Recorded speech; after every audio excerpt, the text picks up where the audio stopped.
कि Khubor ka Batesi TV. Wanrah taka Frank Motors. Booking open for the new Nexon.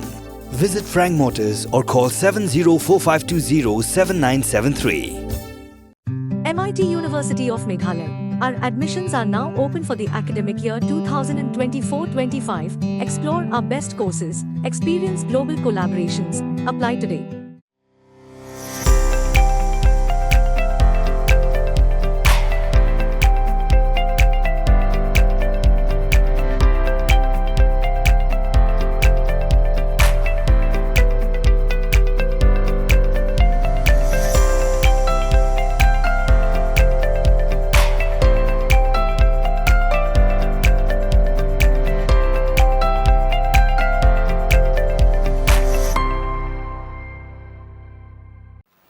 So reply to star question 138.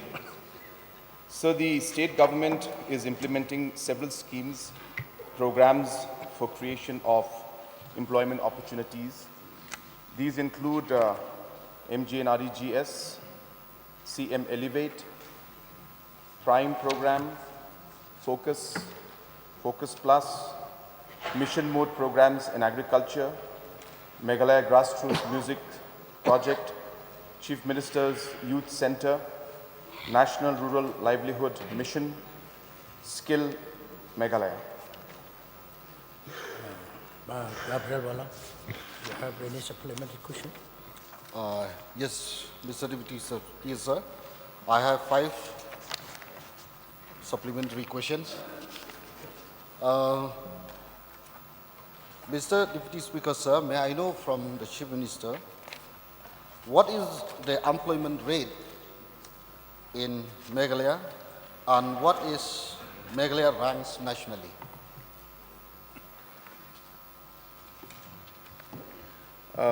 Mr. Speaker, sir, I am presuming he meant the unemployment rate, because he said employment rate. So, the unemployment rate on average in Meghalaya is around 3%, and whereas at the national average is around 4.7%.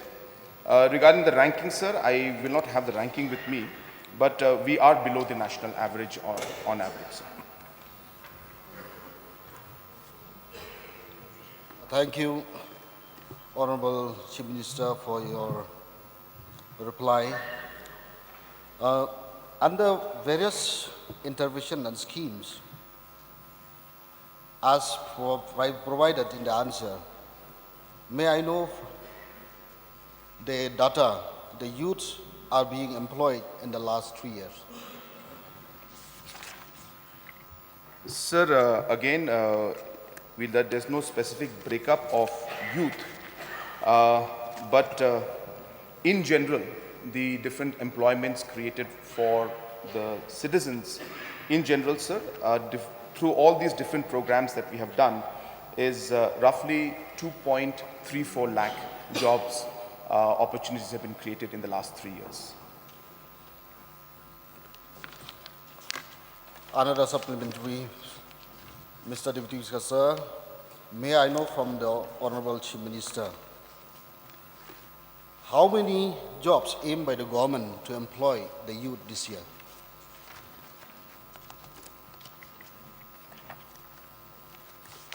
Sir, as was mentioned in my speech of the budget that I had given, and I'll be speaking more on this extensively, that in the next 5 years, we are working towards creating close to 5.5 lakh jobs in the next 5 years.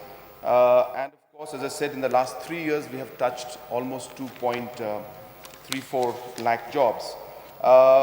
We will target, sir, as much as possible in every year, but our target is for the next 5 years, 5.35. So it will be not possible for me to give a specific number as to what is going to be the outcome in this particular year, because it depends on the multiple programs that are run. But even if we were to average these 5.35 lakhs, 5.5 lakhs, which we expect in the next 5 years, that I roughly estimate anything plus minus 1 lakh jobs to be created through different programs of the government on an average in the next 1 year. Thank you. Mr. Deputy Sir, may I know from the Honorable Chief Minister how the number of youths get employed in the government sector for the last 2 years? So the last 2 years, again, I don't have the exact number with me because this number was being collected from different departments, but I can give a rough estimate to you of the major departments that were there.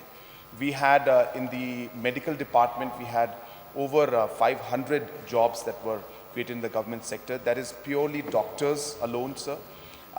We had jobs being created in terms of the nurses and other technical staff, which again was above 300 numbers. We had in the police itself, we had close to 1,000 jobs that were people who were employed. In the teaching also, we had close to 1,000 that were employed. And hence, even if you look at these big sectors that I'm talking about, sir, we have touching almost 3,000 jobs were created in the last 3 years. Apart from the different casual employees or contractual basis and the different jobs created at the district level. These are not included, sir. Those numbers we were not able to collect as it's very, very vast. We have to collect from all the departments, all the casuals, and all the district levels also there are casual employees. Hence, I just gave the rough figure of the larger departments which had created or had appointed our youth. Last Yes, sir. discussion. Thank you, Honorable Chief Minister, for your extensive reply. My last supplementary questions, Mr. Deputy Sir, may I know from our Honorable Chief Minister, for the last 2 years, no applications were called in the DSC, District Selection Committee. May I know from Honorable Chief Minister, when can the DSC start calling for the vacant lying posts in each district? Sir, it's not a fact that the district selection committees have not been calling. I don't have the exact number with me, but I do recall replying to one of the supplementaries at one point where different district selections have been recruiting. Though the number has not been at the level desired, but on and off, almost in every district there have been recruitments. There could be 1 or 2 districts where there may have been lesser recruitments, but those exact numbers are not with me. But it's not a fact that there was no recruitment at all. There was recruitment, but not at the desired pace. Now, why was that not happening? I have replied to that also last time. It's not happening, sir, number one, because of the fact that we had the issue of COVID. Number 2, sir, we had the issue of the court cases in terms of the roster. And third, sir, once the roster system was implemented, there was a bit of confusion and a bit of complication in terms of the clarifications of the district selection committees where they wanted, where they had to take approvals from the personnel department before calling the interviews. But even that now we have changed, and we have now allowed the district selections headed by the deputy commissioner to go ahead, approve the vacancies and go ahead and call for the recruitment. And only if there's a confusion will the district selection then take approval or get clarification from the personnel department. Otherwise, they are now at liberty with the approval of the chairman, which is the deputy commissioner, to go ahead. So I expect that the process of this district selection will be much faster after this clarification and this notification. Thank you. If there is no other member to ask, Yeah, okay. So, as we know that the population of Meghalaya has been growing, so may I know what is the total number of unemployed in the live register of employment exchange as on 31st March 2023? Sir, as I said, that exact number is not there with me, but as I said, the No, percentage. sir. I mean, the number of unemployed in the live register of of employment exchange. So that number is not there with me right now. So, one more question.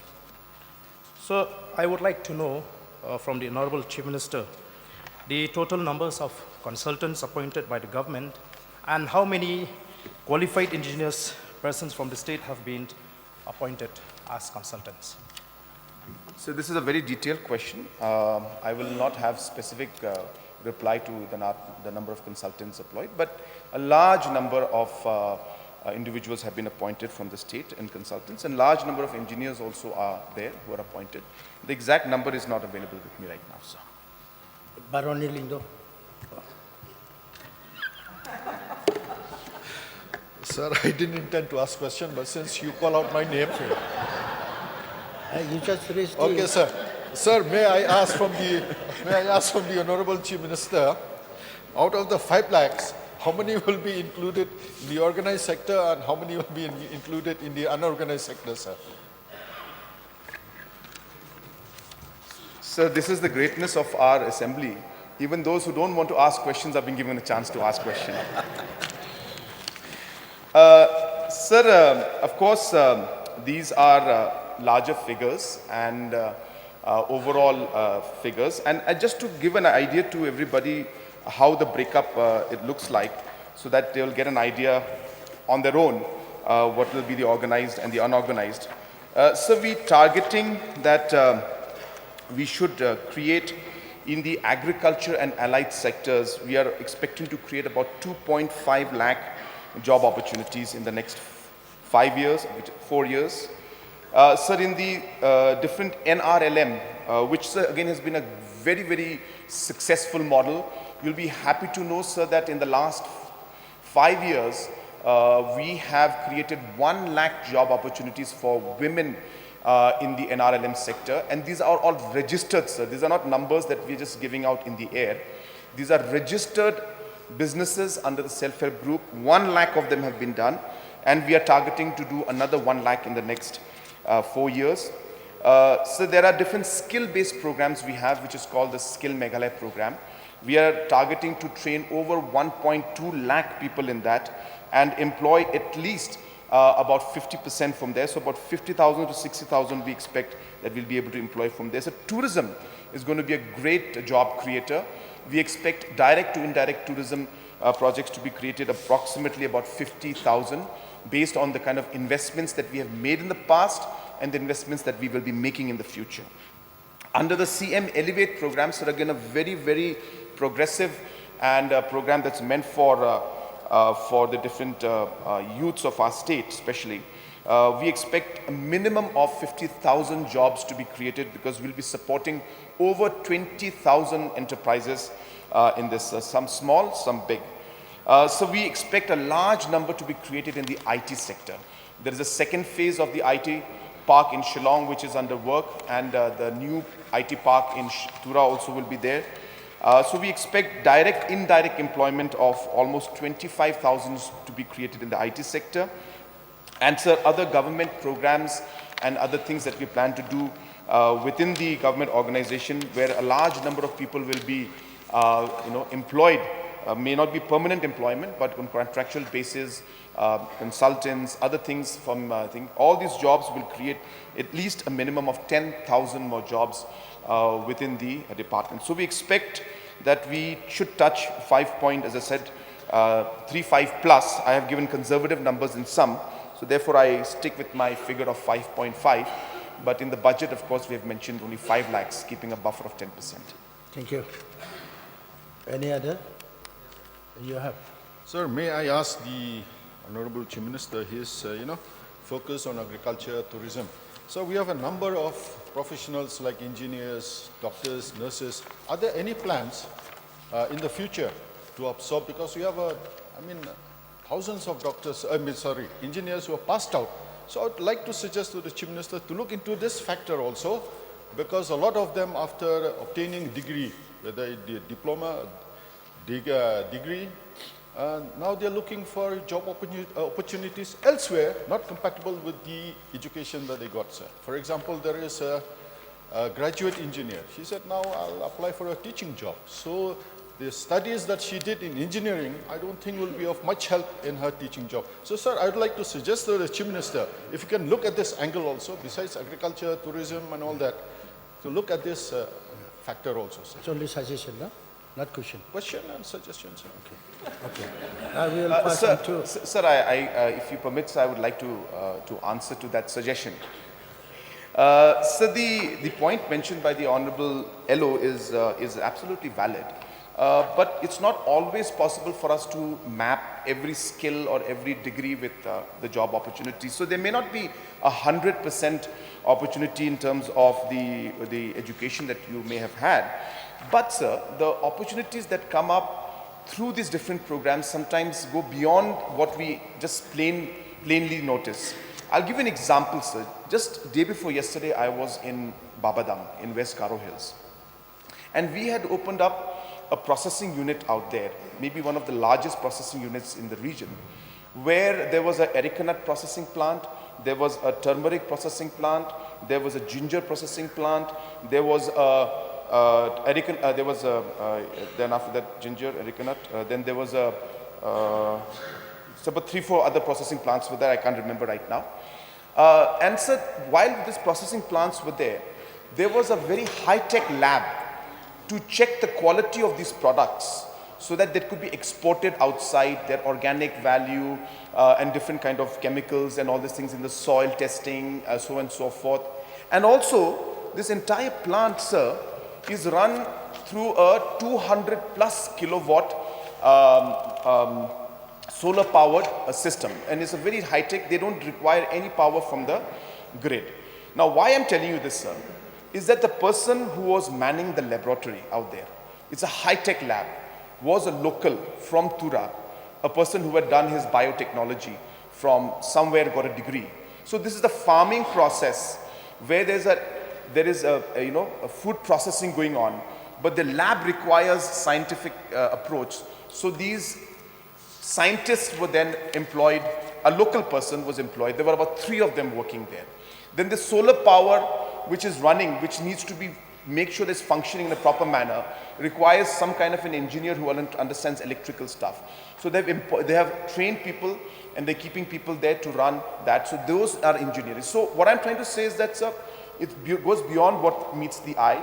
We think that food processing is only about food processing.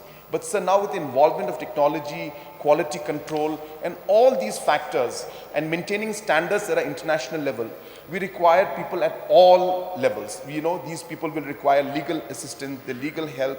So as the economy grows, the utility of different subjects and different professions will be required. And hence, sir, though we may not be able to match 100%, but the opportunities, as I said, will be far beyond what meets the eye. For example, as I said, the IT park, and we may think it's only about people who will be replying to calls, but then there is a server room that needs to be run. The server room has to be handled by somebody who's an engineer in electronics or computer science, and hence they will be employed out there. So therefore, these opportunities will come up, sir, is what I wanted to share for the knowledge of this House.